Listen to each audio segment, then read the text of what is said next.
My name is Sophia. And if you asked anyone in my family who I am, they'd probably hesitate. Not because they don't know me, but because they pretend I don't exist. I wasn't always the forgotten one. There was a time when I was the child who dreamt out loud, who painted stars on her bedroom ceiling and talked about joining the Air Force while other girls painted their nails. But somewhere between my childhood dreams and my adult reality, my family decided I wasn't good enough to be seen. Not compared to her. Emma. My younger sister by 3 years. The golden girl with the perfect posture, the sharp salute, and the glittering row of medals that never stopped growing. She followed my footsteps into service, but she was the one they claimed. She was the one they cheered for. She was the one they introduced to family friends, as if I had never paved the way for her in the first place. I never told anyone how much it hurt the day they all showed up to Emma's first military awards ceremony in their finest clothes, but no one came to mine. Not even a text. Not a single proud of you. And the irony? I outranked her. Years earlier, I'd graduated with honors from the Air Force Academy, but I had chosen a classified path. Special Operations Intelligence. Not glamorous. Not something they could brag about at dinner parties. And because I couldn't post about it on social media, they acted like it didn't exist. She's doing some desk job overseas, I think. My mother once told someone casually, within earshot. A desk job. I'd been in war zones. I'd walked through ash and silence. I'd stood in places where prayers whispered louder than gunfire. And I'd done it all while they posted pictures of Emma's sparkling new uniform and toasted to her incredible rise. I kept quiet. I stayed silent because I thought maybe one day they'd notice me without me having to scream for it. But the years passed. And instead of acknowledgement, I got erasure. So I stopped visiting home. I stopped calling. They didn't seem to notice. Until the invitation came. A shiny envelope. Gold trim. My name written in careful calligraphy like they'd suddenly remembered I existed. It was Emma's promotion ceremony. Captain Emma Williams. A big deal. Apparently. Held on base. With high-ranking officers in attendance. A full honors ceremony. And though I wanted to toss that invitation in the trash and walk away, something inside me stirred. Not bitterness. Not spite. But something quiet. Like the wind before a storm. I booked the flight. I didn't tell anyone. Not even my closest friend knew I was going back. I wore a simple black dress. Hair tied up. Minimal makeup. Nothing flashy. Nothing loud. Just enough to look like someone they wouldn't recognize.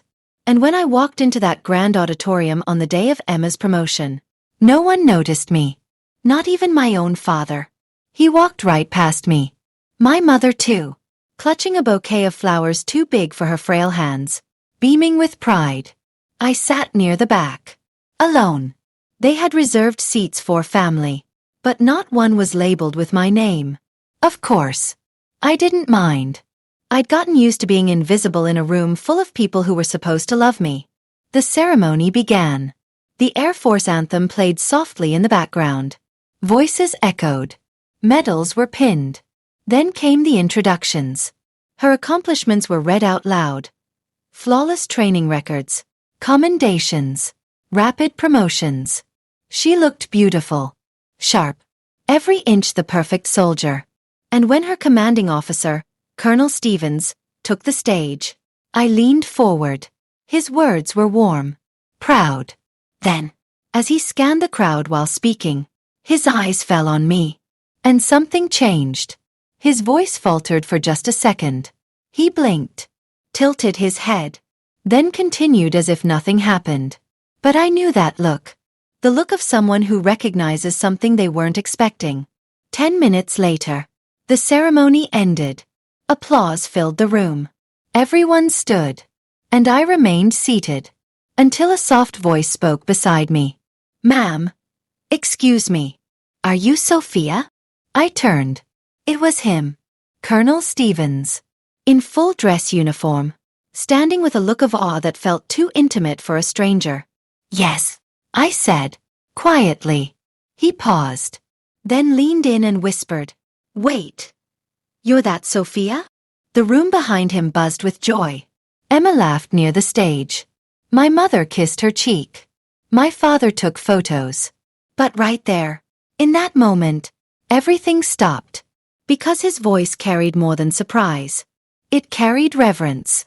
You trained with Task Force Halo, he said. Lower now. Didn't you? I nodded. He straightened. And whispered a name. A name that wasn't supposed to be public. A name that was only spoken in certain rooms. Behind certain doors. And when I didn't deny it, his jaw dropped slightly. He looked again at the stage. At Emma. Then back at me. And he said something I will never forget. I've told my officers your story. You were the benchmark. You saved lives. And they don't even know. He was stunned. I just smiled. He asked if he could introduce me to someone. His general. I politely declined. And instead, I stood. Took one last look at the stage where my family stood. And walked out. Not because I was hurt. Not because I was bitter. But because I had something better. The truth. And my moment was coming. Oh, how sweet it would be. Don't forget to like and subscribe to our YouTube channel for more powerful stories just like this one. I didn't cry when I left the ceremony. I didn't shake or scream or fall apart. I walked through that airbase parking lot with calm footsteps. As if I had just witnessed something sacred. The unraveling of a lie. My family had built a narrative where I was the forgotten one. The underachiever. The embarrassment they didn't talk about. And Emma? She was the golden child they held up like a trophy. Smiling in every photo. Showered with praise. But now, someone in that carefully constructed circle had seen me. Really seen me. Not as the sister. Not as the shadow. But as Sophia, the soldier who had walked through classified fire and returned without ever asking for a parade. And that whisper from Colonel Stevens? That single whispered, "You're that Sophia?" Wasn't just a moment. It was the crack in the facade. And I was going to pull it wide open. Not for attention. Not out of pettiness. But to remind them that I had never failed. They had just refused to see me. 2 days passed. I stayed at a quiet hotel off base, overlooking a little lake that shimmered like glass in the morning light. I didn't reach out to my parents. Didn't text Emma. Didn't attend the post-ceremony dinner they advertised all over Facebook with their curated captions and wine glasses. Instead, I planned. I'd spent years letting silence protect them. Years refusing to speak about what I had done, what I had endured, because honor, confidentiality, and humility mattered more than claps. But there comes a time when silence turns into consent. And I was done consenting to their lies. The next day, my phone buzzed. Unknown number. I let it ring. Then again. This time, I picked up. Is this Sophia Williams? Yes. Colonel Stevens gave me your number. This is Brigadier General Mason. We'd like to invite you to speak at the upcoming Joint Services panel this Friday. It's about unsung heroes in special operations. He said, "You'd understand why we're asking." My breath caught in my chest. I hadn't stepped into a spotlight since I joined the shadows. I'd refused every interview. Turned down every medal ceremony. I'd buried the trauma. The secrets. The stories. Deep. But something inside whispered, "It's time." "Yes," I replied softly. "I'll be there." The panel was a quiet event. Not meant for cameras. But it was full of the right people. Officers. Leaders. Rising cadets. People who mattered. I wore my old uniform for the first time in years. It fit. Perfectly. The moment I stepped onto the panel stage beside a few other quiet legends, I saw it. In the second row. Emma. Sitting stiffly beside my father. My mother beside her. They hadn't been invited. But they had found out. Of course they did. The whispers had begun. "Sophia. That's Sophia." I didn't flinch when I saw them. I nodded respectfully to the moderator and began to speak. I didn't share everything. But I shared enough. Enough about the team I lost in Kandahar. Enough about the civilians we smuggled out of war zones with no one watching. Enough about the coded decisions I had to make alone at 2 a.m. in rooms lit by maps and silence. I spoke not to glorify war, but to honor the ghosts who still walked with me. By the time I finished, the room was still. Silent. Then, they stood. Not just one. All of them. A standing ovation in a room where applause was rare. And as I stepped down, I passed by my parents. My father's face was frozen. Emma's lips trembled. And my mother? She looked away. That was the first time in years I felt taller than all of them combined. But I wasn't finished. Because now, they knew. Now, they'd have to face the truth they'd buried. But it was only the beginning. I had one more card to play. One that would change everything also. Don't forget to like and subscribe to our YouTube channel for more emotional and inspiring real-life stories. I didn't expect the aftermath of that panel to feel like a storm. A quiet storm. The kind that doesn't crash or thunder. But one that lingers in the sky. Dark and heavy. Waiting for the first drop. 3 days after my speech, I received a message. It wasn't from my parents. Not even Emma. It was from someone I hadn't thought about in years. Uncle Richard. He'd always been kind to me when I was a child. The only one in the family who listened instead of lectured. The message was short. I knew you were special. I'm sorry for staying silent. I'm proud of you. I stared at those words longer than I should have. It's strange how even a few kind words can stir up all the pain you thought you buried. And while I appreciated his honesty, it was too little, too late. But it did something. It reminded me that not everyone in my family was cruel. Some were just cowards. 2 weeks passed. I didn't return home. Didn't go near my childhood house. But one morning, I did something I hadn't done in over a decade. I opened the old wooden trunk I'd kept locked for years. Inside, tucked between folded flags and photos no one else had ever seen, was the letter. Handwritten. Signed and sealed by someone whose name could silence a room. A general whose name still carried weight in the world. The letter was never meant to be read aloud. But I had kept it. Because it reminded me of who I was. What I had survived. What I had done. I had earned something that day.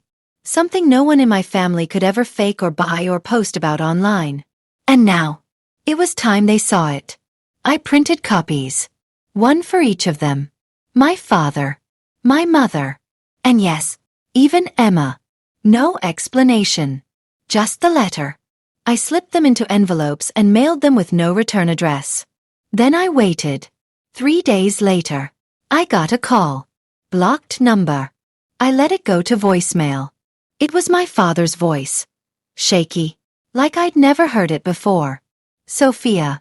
What is this? Why didn't you tell us? I didn't respond. The next message was from my mother. She was crying. Begging. I'm sorry. I didn't know. I just thought you were keeping distance because of Emma. But if I had known you, God. Sophia. I'm so sorry.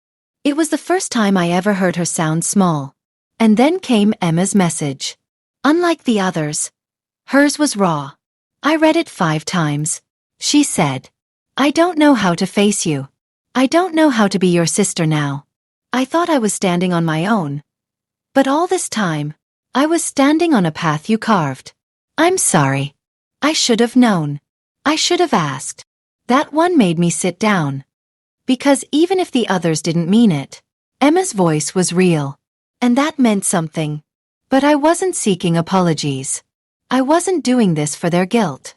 I had spent so long being erased that I needed them to feel what they had done.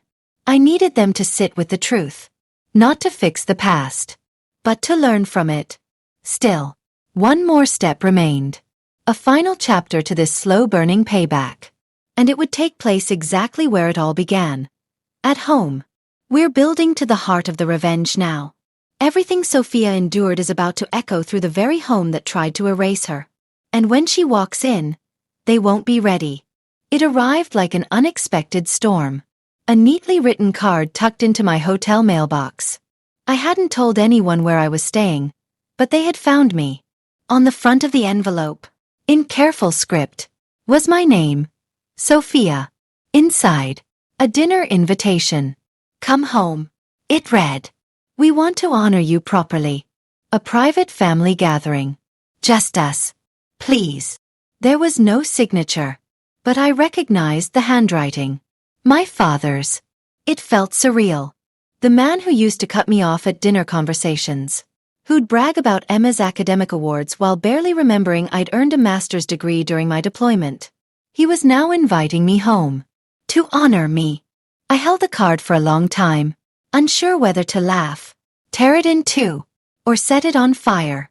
But then I realized, this wasn't just an invitation. It was an opportunity to walk back into the place where I was ignored, and be seen for who I truly was. To speak what I had never said. And to finally, let them hear what silence had hidden. So I replied with one word. Yes. The night of the dinner, I didn't wear my uniform. I didn't need it. I wore a navy blue dress. Simple, elegant, powerful. I arrived 5 minutes early. Their house looked the same, except quieter. No streamers. No banners. No signs that they were preparing to honor anyone. Just a dinner table. Set for 6. My father stood up when I entered. He actually stood. That alone told me how much had changed. "Sophia," he said softly. "Welcome home." I nodded. Didn't hug him. Didn't shake his hand. I walked to the table and sat at the far end. Emma was already seated. Her eyes looked tired. Not from exhaustion, but from reflection. She whispered, "I wasn't sure you'd come." "I almost didn't," I said truthfully. Dinner began. No one touched their food. The air was heavy, like a confession waiting to be spoken. Finally, my mother broke the silence. "We owe you an apology," she said, her voice trembling. "Not just for forgetting what you did, but for refusing to see you." I didn't reply. Not yet. My father cleared his throat. He looked at me the way he might have looked at a commanding officer, one he'd failed. "I told people you didn't make it," he said. "I told them you dropped out. That you gave up." A beat of silence passed. "I told them, because I didn't understand what you were doing. And because I couldn't explain it. And maybe, because I was ashamed you didn't do it my way." He looked down at his hands. I was wrong. He didn't cry. But something broke in him. Something that should have broken years ago. Emma leaned forward. "I wore my medals proudly because they were all I had," she said. "But you never needed applause. You saved people. You led when no one was watching. I wish I had asked about your story before I assumed you didn't have one." I finally spoke. "None of you ever needed to clap for me." They all looked up. "But you also didn't have the right to rewrite me." My voice didn't shake. "You could have said, 'She's doing something incredible, and we don't know the details, but we're proud.' But you didn't. You erased me." My mother started crying. I didn't stop. "I trained with the best," I said. "I buried friends you never met. I served under names you only see in movies. And I did it while you told neighbors I had given up on life." My voice softened. "I don't need your praise now. But I need you to understand. I didn't fail." The room was silent. No one tried to defend themselves. And that was the first time I truly felt heard. Really heard. I stood. "I won't stay for dessert." I picked up my coat. "But I'm glad I came." As I reached the door, Emma stood and walked toward me. "I want to earn back being your sister," she said. "Then start with truth." I replied. "Don't tell people I'm brave. Tell them you didn't ask." I left that house not as a daughter returning home, but as a woman who had found closure in her own way. They were no longer my judges. They were witnesses. And that's all I ever needed them to be. 2 weeks after that dinner, I received a message that changed everything again. It was early morning. The kind of stillness that only happens when the world hasn't fully woken up yet. The sky was pale. My coffee had just finished brewing. And then, The vibration of my phone broke the silence. I glanced down. Base Commander. Private call request. For a moment, I just stared at the screen. The last time I had seen him, it was during a deployment in the Middle East. He'd handed me an award I wasn't allowed to accept publicly. We'd never spoken since. I tapped accept. His voice was unmistakable. Deep, firm, but respectful. Sophia. Sir. I was at that panel, he said. I saw the way you carried yourself. Heard what you shared. There was a pause. I've followed your career for years, even after your unit was declassified. I didn't know what to say. I'm calling, he continued, because there's something I want to ask you. Not as a superior. Not even officially. But as someone who believes you still have more to offer. I held my breath. There's a new program launching. Confidential leadership training for next-gen covert ops leaders. We need a mentor. Someone who's lived through the chaos but still chooses calm. Another pause. Someone like you. I closed my eyes. Images rushed through my mind. Deserts lit by gunfire. Late-night briefings. Faces I had lost. Maps covered in secrets. And then, my mother's tearful face. Emma's apology. My father's silence. They had all judged me for going invisible. But here was the highest-ranking officer I'd ever served under, calling because I chose to go where few dared. I'm honored, I whispered. I'll do it. The next week, I was flown to the Central Operations Academy. It was quiet, shielded, far from the media and military parades. And as I stepped into that briefing room filled with younger officers, something happened inside me. I wasn't hiding anymore. I was leading. The cadets didn't know my full story, but their eyes said enough. They respected me before I even spoke. Because word had gotten out. The woman who trained with Task Force Halo. The one who vanished from the spotlight and saved lives in the dark. The one whose sister wore her medals in the sun, while she earned hers in the shadows. And as I finished my first training session, one of the new recruits walked up to me. He looked barely 20. Nervous. But his voice was steady. Ma'am, he said. My commander once told me stories about a mission in Sector 9. Said one woman made the call that saved 23 lives. He paused. Was that you? I didn't blink. I just said, yes. He saluted me. Not out of protocol, but out of awe. That night, I sat alone by the base window, watching the stars scatter across the sky. I thought about my sister, my parents, all the years I gave them the benefit of the doubt, all the dinners I missed, the birthdays I wasn't invited to, the holidays they spent pretending I didn't exist. And I thought about how they finally saw me. Maybe too late, but at least they finally saw. A week later, I received a package. It wasn't from the military. It was from Emma. Inside, there was a small photo. Her and me, together, when we were children, dressed in our dad's old Air Force jackets. Behind the photo, a note. I told the truth today. About you. At my latest event. They asked about my inspiration. I said your name. It felt like healing. Love. Emma. I held that note against my chest. And I wept. Not because I was broken, but because finally, someone didn't take credit for my light. They let it shine. In missions no one hears about. In wounds you don't show. In pain you survive alone. In dignity you carry even when no one says your name. For most of my life, I thought my legacy would be silence. And maybe, for a while, it was. But the truth? It never stayed buried. The truth always finds light. And now, so had I. A year passed. I remained at the academy as a lead mentor. Cadets came and went, but the whispers never died down. Sophia. That's Sophia. She used to be invisible. Now she was a myth becoming legend. One day, I was summoned to an event on base. They said it was informal, but I recognized the code. Someone wanted to surprise me. I considered not going, but something tugged at my chest. So I went. What I walked into left me frozen. It wasn't a dinner, or a panel, or a ceremony. It was an unveiling.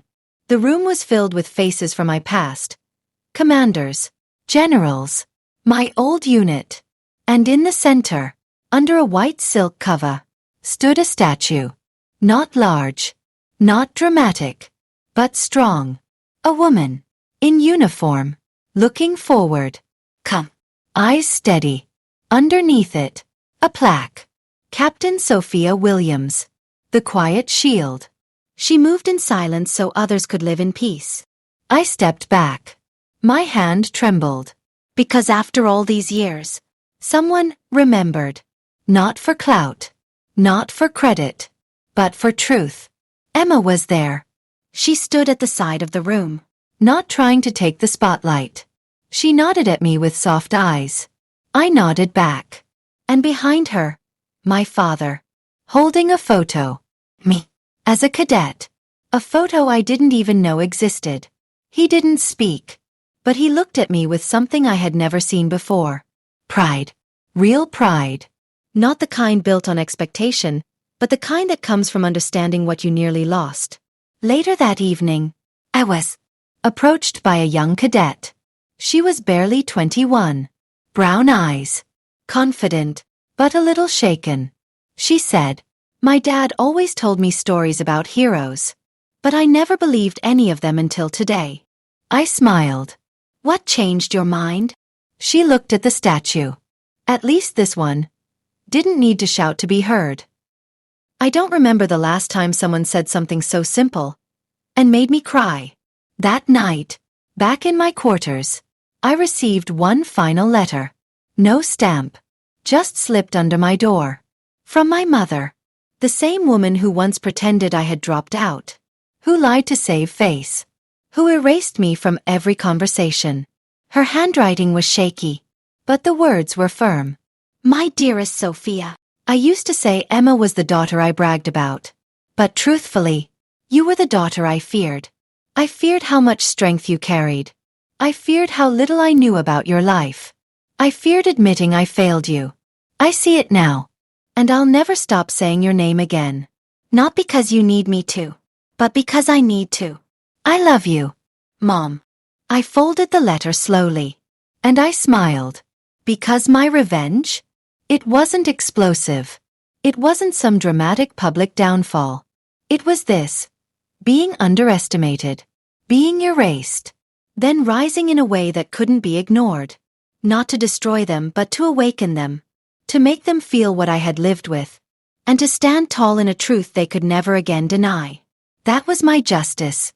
That was my peace. And that was my legacy. So, to anyone watching this, to anyone who's been pushed aside, ignored, forgotten by the very people who were supposed to lift you, let me tell you this. Your silence isn't your failure. It's your strength. Your invisibility isn't weakness. It's your power preparing to be revealed. And when your moment comes, don't use it to destroy them. Use it to remind them who you've always been. Because sometime the most unforgettable revenge is simply refusing to stay hidden. If you felt connected to this story, please don't forget to like and subscribe to our YouTube channel. You never know who needs to hear your story next. Now tell me, have you ever been forgotten until it was too late for them to fix it? Share your story below. We're listening.